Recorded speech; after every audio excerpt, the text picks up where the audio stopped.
Hi and a huge welcome to Steve's Kitchen. If you want to get ahead in the kitchen, you've come to the wrong place. Yeah, sorry about that fella. We're actually making gingerbread men ice cream sandwich today. They're a lot of fun, not too complicated, a very simple homemade ice cream. Shop bought ice cream just doesn't really work for this recipe. Come on, let me show you how.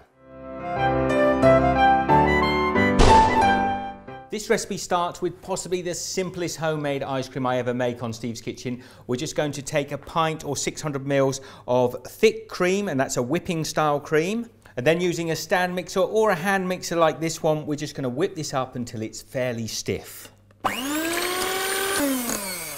So you see what we've done, we've knocked a lot of air and volume into that cream. It's pretty firm now. What that'll do is add a little lightness to the ice cream, but not too much. The next thing I want to do is sweeten this cream a little bit. I've got a 400 gram, that's about 14 ounce can of sweetened condensed milk. We're just going to pop that in. We're not going to be whisking this in though. Just pour it over the top of the whipped cream. And the next thing I want is flavour. I'm using some vanilla bean paste. You could use vanilla extract. I'm going to pop a teaspoon of that in there as well. What I want to do now is mix this without knocking the air out of the cream. So I've just got myself a spatula and I'm going to start to blend this all together until I get an even texture. So it really doesn't take long and you've got what looks like melted vanilla ice cream. Yum, yum. Tastes great. Now here I've got a 12 by 8 baking tray, a little bit of baking paper. I've allowed it to come up the side so it's easier to get my ice cream out once it's set. Now we've got the bowl here and what we're going to do is gently pour that in and just let it self-level basically. Give it a few shakes to get it as flat as you possibly can. Then we're going to pop this in the freezer and it's going to take about 4 hours to 6 hours to set before we can start to use this as the center for our ice cream sandwich. The ice cream is sorted. Let's make our Steve's Kitchen gingerbread man. Very simple recipe. Come down here. I've got 100 grams, that's 3.5 ounces of salted butter. I'm going to add the same amount of sugar. You can use regular sugar. I've got caster sugar or superfine sugar there. All we want to do then is just cream this together until we've got a sweet, buttery paste. Now that just takes a few seconds. The next thing, 1 egg. Just going to break that straight in. And let's just bind that egg in there. It doesn't matter if this splits a little bit at this moment.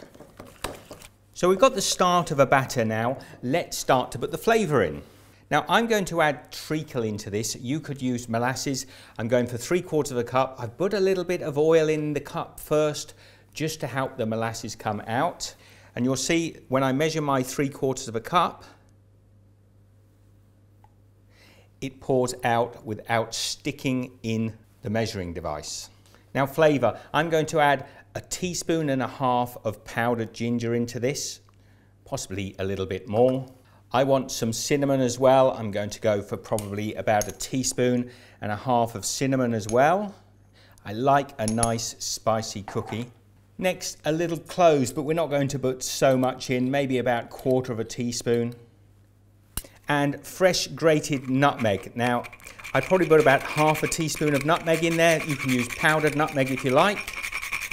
Now the smell coming off there is delicious. We're going to mix this up until we get a smooth batter. Now you see what we've got there is almost like intense gingerbread. The smell is just delicious. If you tasted that now, it would be fantastic. Now we have to give this some substance. So I've got about 450 grams. That's approximately a pound of all-purpose flour. No leavening agent in here at all. I am going to sift it in. It isn't entirely important, but I'm just going to sift it in over the mixture. And the reason I'm not using a leavening agent is because I want these not to spread too much on the cookie tray. Now we can start to mix this up until we get a lovely cookie dough. Now when it comes together like that, I suggest that you get your hands in there and start to bring this together. So now you see that dough is coming together. It's a little wet. We can pop that into the fridge a little bit just to chill it slightly. Now I took my cookie dough and I chilled it down in the fridge for 10 or 15 minutes. We don't want it too long because we don't want it to be freezing cold. Now down here I've got a baking tray. I've lined with a little baking paper, non-stick it is of course.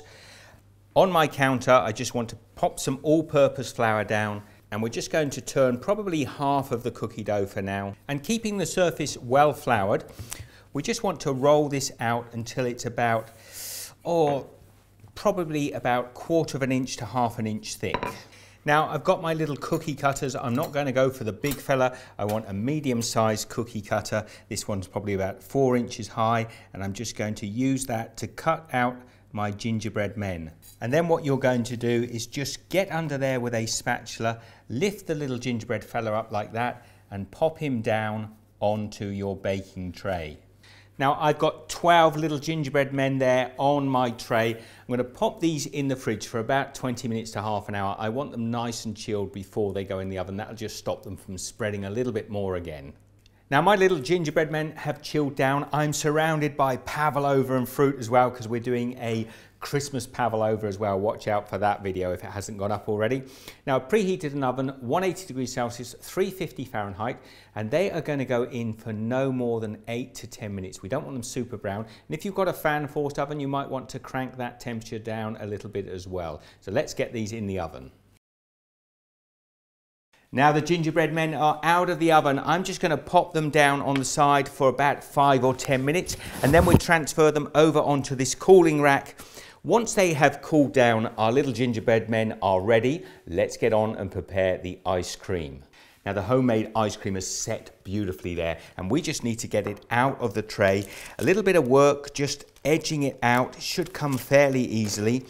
Now don't put this on a warm surface. Pop it down somewhere cold. Let's lay back the paper like that.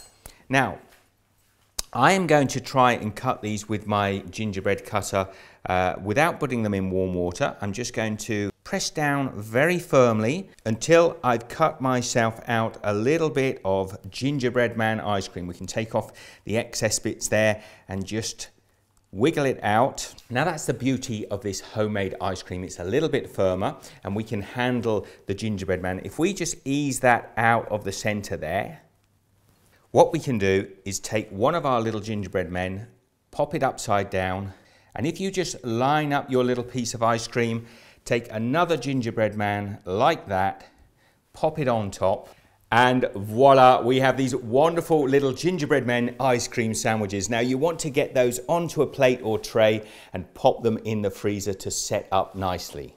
Now leave them in the freezer a little while to set nice and firm, and that is what you're going to end up with, that wonderful little gingerbread man ice cream sandwich. They're heaps of fun. I've got a big pile of them here, and they are going to be a real hit this Christmas. So please share the love, give this one a thumbs up. I really hope you try this. Share some pictures with me across on your social media. Comment down below, and I'll see you next time. Have a great Christmas. So I've got a couple of little fellas here. I'm going to share them out with the family. I hope you've enjoyed the video today. Obviously some links up there to some other Christmas videos and possibly something else as well. You be good. Comments down below. See you next time.